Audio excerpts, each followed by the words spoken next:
Hey everybody, if you currently sell online and you are thinking about expanding into art and craft fairs, but maybe you're not sure what you're getting yourself into, or you might have questions about how you deal with inventory, then this video is for you, and keep listening.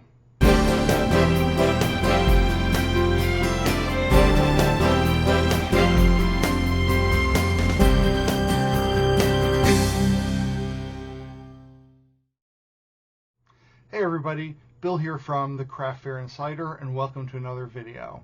Today, I hope it's going to be really informative for you. If you are thinking about getting into craft fairs and you currently sell online, it's going to be actually easier than you probably think to take that dive into in-person sales. One of the reasons that it is going to be so much easier for you is that you already most likely have your entire inventory listed in some kind of platform already. If you are using Shopify to build your website, or if you're using Square to build your website, in both of those cases, you are able to take in-person payments just by ordering a reader, basically.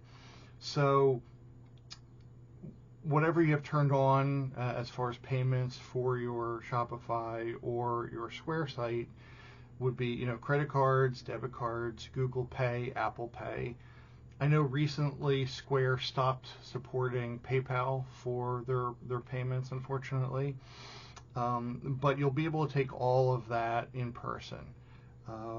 In both the cases of Shopify and Square, they have a reader that you could order, and that reader will allow you to, tap the cards, tap the phone. I've had people pay with their Apple smartwatches by just, tapping the watch to the reader, which was weird for an old guy like me, but nonetheless super easy for the people checking out. So what you usually have is on your phone basically a version of your website where you're scrolling through the products and then you just select them in order to make the purchase, and then kind of goes from there. So you then take the payment processing, and it then automatically deducts from your online inventory. So for people that have a lot of one-of-a-kind or few-of-a-kind items, it's really important to make sure that what you have online is actually everything that you have in stock, because you don't want somebody to make a purchase and then you have to kind of disappoint them when you go in and you cancel a transaction and then you have to communicate to them, sorry, this is actually out of stock, and maybe you're not able to make another one to send it out to them. I know for me, a lot of the time, I fall under the few-of-a-kind category pretty frequently. So I'll usually make, between 1 and 3 of a new ornament and see how that does. There are some items that I do have a lot of, where I might make 12 at a time or 20 at a time, but that's because I know that there's a strong sales history behind them. And I also have the supplies available in a lot of cases where I could, if this accidentally happens, just make another one and get that new one out the door to the person who ordered online. I think only one time in the entire time period that I've been selling online, which is and in person, which is around 2016, 2017, that time frame. One time, I literally had somebody checking out in person. I heard the cha-ching of the Etsy, and somebody had bought that exact same item online. I probably should have run out and played the lottery that day, but I didn't, because I feel it was both lucky and unlucky simultaneously. But anyway, they are a great way of keeping track of your online inventory and your in-person inventory. With Square, I'm going to go a step further. Let's say you have a website and you sell on Etsy. In that case, Etsy does integrate with Etsy, so it will pull down everything for you. So if you sell something in person, it'll pull it off your online Square store, and it will communicate to Etsy that you had a sale, and it will pull it down off of Etsy. The only thing to keep in mind when it comes to Etsy and Square as far as an integration is they will charge you the 20-cent listing fee every time you make that purchase. So even if somebody buys something and it's something that's not on Etsy, it still charges the 20 cents for you for that item. Now, personally, I think the 20 cents not that big of a deal in the grand scheme of things. It also registers as a sale in Etsy, and we all know on Etsy, especially now, sales are king. So if you have something that is selling and it's registering in Etsy that somebody is interested in buying it, Etsy shows those kinds of items more than something you've had sitting there for a very long time. So that's, again, I think worth it for the 20 cents in the long run to take that hit, even if it's something not sold on Etsy, for the simplicity of not having to manage 3 different platforms. So I do sell in person, I sell on Etsy, I sell on my website, and because I'm in the US, I also sell on GoImagine. So GoImagine is the outlier right now. As far as I know, there isn't any kind of integration available to all of these things that will deduct things from GoImagine. Personally, my shop has been pretty quiet on GoImagine, so I usually have the time once something sells that I can go out there and deduct it and adjust it on my GoImagine. But then that's only, you have your transaction and then the one thing you have to do on GoImagine. So if you're lucky enough to be selling in multiple places, that'll help. I'm not as familiar with the integration on Shopify with things like Etsy or other platforms. I know that there are, thousands of apps that you can add on to your Shopify store that might connect things. I think the Shuttle's one of them. So if you do use Shopify currently and you integrate out with other platforms, put in the comments, what do you use? What do you like about it? What do you not like about it? Because knowledge is power on things like this. Now, up until now, what we've been talking about really is, your credit, debit, Google Pay, Apple Pay purchases. So what about things like Cash App, PayPal, Venmo, which I know a lot of vendors take all of those payment options. How does that work when it comes to integrating with your online store? And the short answer is they don't. You are welcome to take those kinds of payments, and I'm going to throw cash in on top of that. Although at least with cash on Square, you can indicate that it's a cash transaction when you select your items, and it will deduct it down from you. So cash, there is a way of doing that and connecting, Square, and your website and Etsy. When it comes to Venmo, Cash App, PayPal, you're going to have to do that manually. So if you sell in multiple places, then you're going to take the payment because those are they're bank transfers. It's not a payment processing, so there's nothing really connecting everything together. It's somebody sending you money through the app, and then when you get it, then you have to take everything down online. Personally, I actually only accept credit, debit, Google Pay, Apple Pay, and cash. I do not accept any of the payment transfer items. I know that is something that a lot of people really, really use, rely on. Maybe customers might ask, hey, do you accept Venmo? I have never lost a sale because I didn't accept PayPal or Venmo or Cash App in person.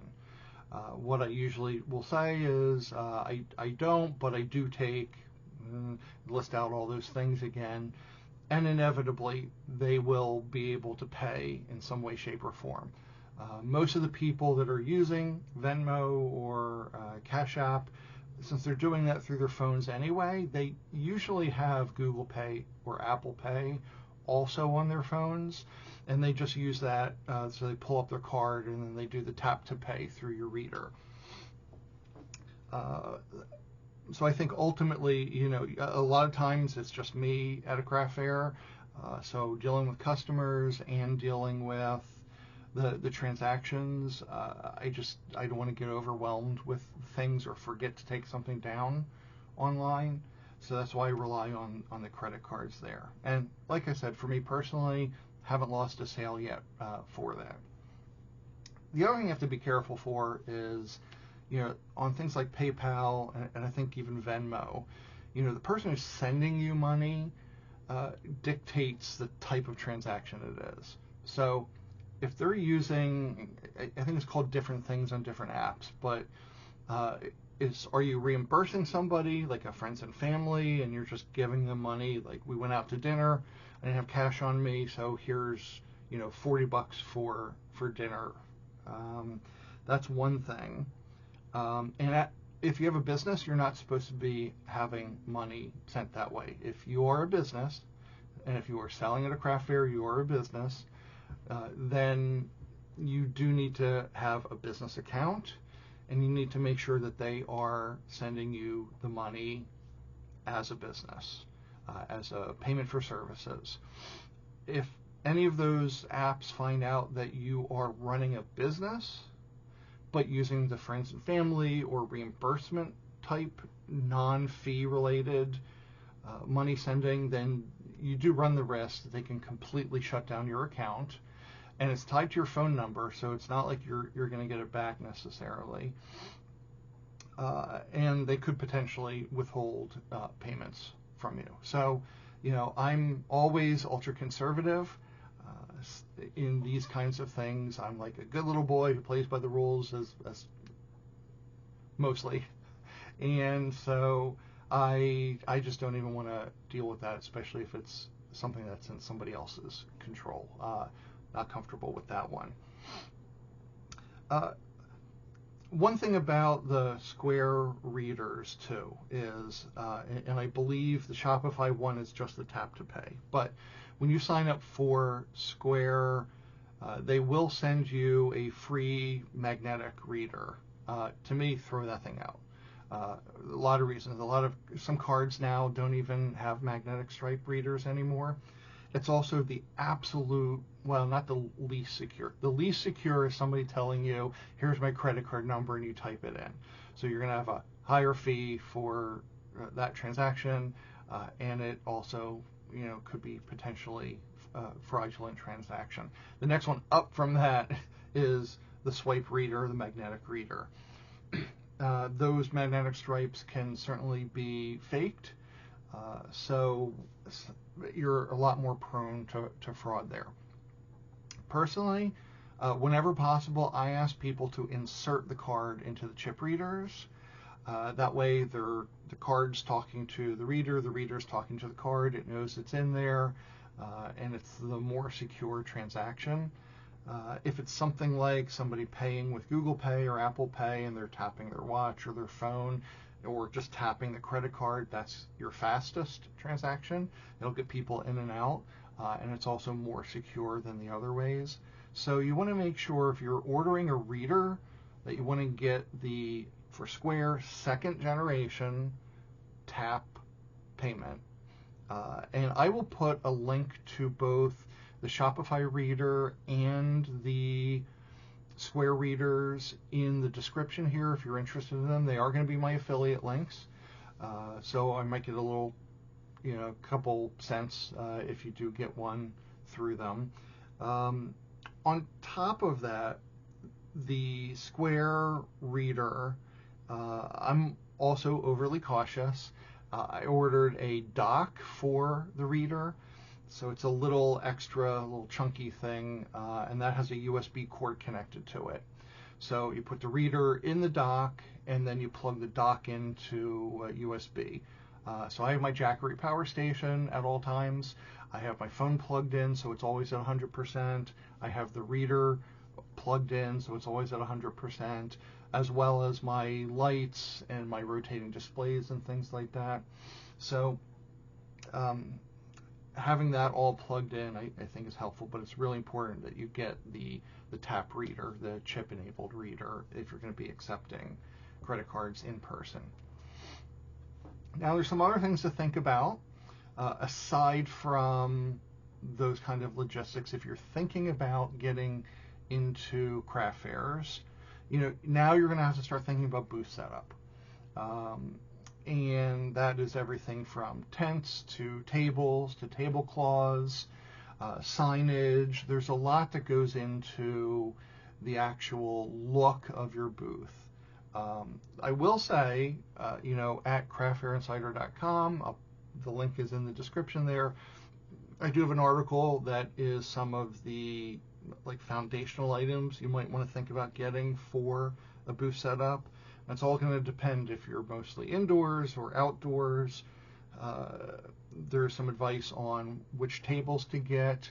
I want you to know you don't have to worry about getting everything all at once. I think everyone that has done craft fairs is on some type of journey where over time they are adjusting their booth setup, they are adding potentially new display items, or they're just starting off with a simple table and a tablecloth, and that's okay. You don't have to spend thousands of dollars to have a deluxe setup, because there's a possibility as you do more fairs, you find out, I don't like this setup anymore, and then you've kind of wasted some money. So I think slowly getting into your booth setup is the way to go. But there is a list of some of my favorite products that I have listed and linked in the description of this video. Next one up is pricing strategy. So people are tempted to charge lower prices at in-person craft fairs because, hear this a lot, because there's no transaction fees.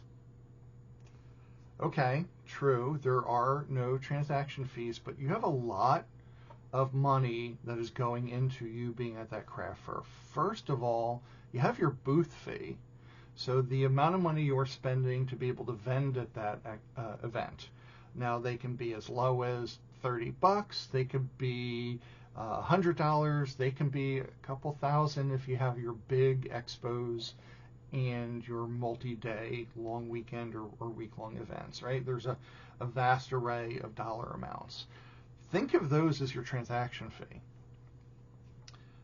The other thing is, if you sell online, you have your boxes and you have your packing material. If you sell in person, you have your bags and any other packing material that you might need to keep things protected. So it's sort of a one-for-one there. And in a lot of places, they have plastic bag bans. So you are going to have to get something like a craft bag. I've splurged. I probably wouldn't recommend this for anybody, but I do have fabric custom printed tote bags with my logo, my website, and my tagline on them. That way, people are walking billboards, but that ultimately costs more money. And then the other thing is that somebody maybe will see you at the craft fair, and then they look at your website later, and the prices are very different. That's going to cause friction. That's going to cause frustration, confusion. Who knows? Maybe a little bit of anger.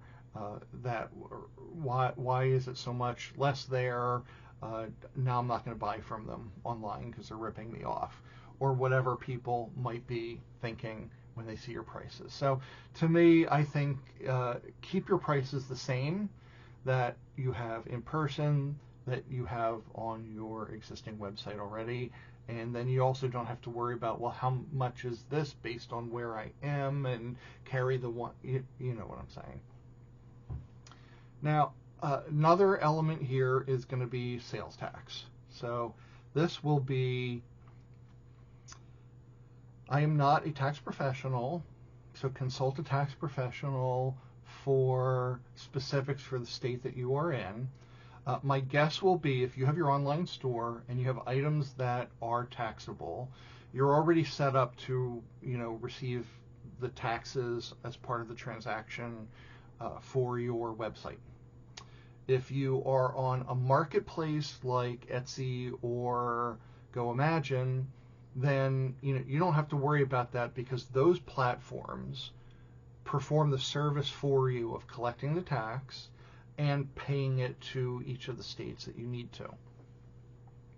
When you are selling in person or on your own website like Shopify, SquareUp, Squarespace, any of those, you are going to have to collect the taxes, set that aside, and then at whatever time period the Department of Revenue for that state has identified for you, you're going to have to do your return and submit the taxes yourself.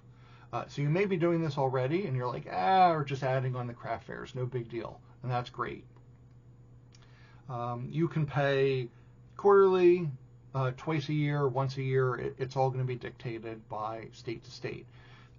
And that'll be, for the state that you are residing in, that your business is in, that you're selling at craft fairs. If you're somebody like me who's on the border of a state, so I'm in Philadelphia, right on the Delaware River border to New Jersey, and I do go into New Jersey to do craft fairs. So I had to set up, based on Nexus, which is what are the requirements for you to start saving or collecting sales tax in that state. And in New Jersey, it is simply, if you are selling in that state, you need to collect and remit your taxes. So I had to go through and I got my sales tax ID number in New Jersey, and I do my quarterly reporting there in addition to what I'm doing in Pennsylvania. Now, if you're not doing many sales in a particular state, there are some where you can get a temporary tax license. I was looking at a event in Maryland recently, so a couple states south, and in that state you can get a special temporary tax ID. You still have to do your remittance, but you don't have to establish yourself as a business in that state. So it's going to vary. So depending on where you're thinking about selling, where you live in the state, where you might go into. For me, if you're just starting out, I say, if you can, try to stick to your original state before expanding out. You don't want to have to go through all the paperwork, and then maybe it's not for you and you decide you're not going to do it anymore. Then you have to submit all the paperwork to end your business in that state. But it is something that you have to think about if you are going to do those in-person sales. Now, for folks that have websites that are not Square, not Shopify, depending on what your payment processors are, you're going to have to look into what your options are for connecting them. Maybe you're not able to, so if you're using, Wix, WooCommerce, WordPress, any of those, don't have personal experience on those, so hopefully you'll be able to get that kind of information about how you're going to deal with it in terms of in-person sales. But I have a feeling most likely you're going to go the cash and Venmo type route where you're going to just have the transactions and you're going to have to deal with the in-person sales separately and then manually deduct things. Anyway, if you are thinking about going from online sales to craft fairs, hopefully this has piqued your curiosity and you're going to take the next step and start diving into it. And if you have any advice that I haven't given for making that transition, go ahead and leave it in the comments. I'd love to hear from you. Thanks everybody, and good luck out there.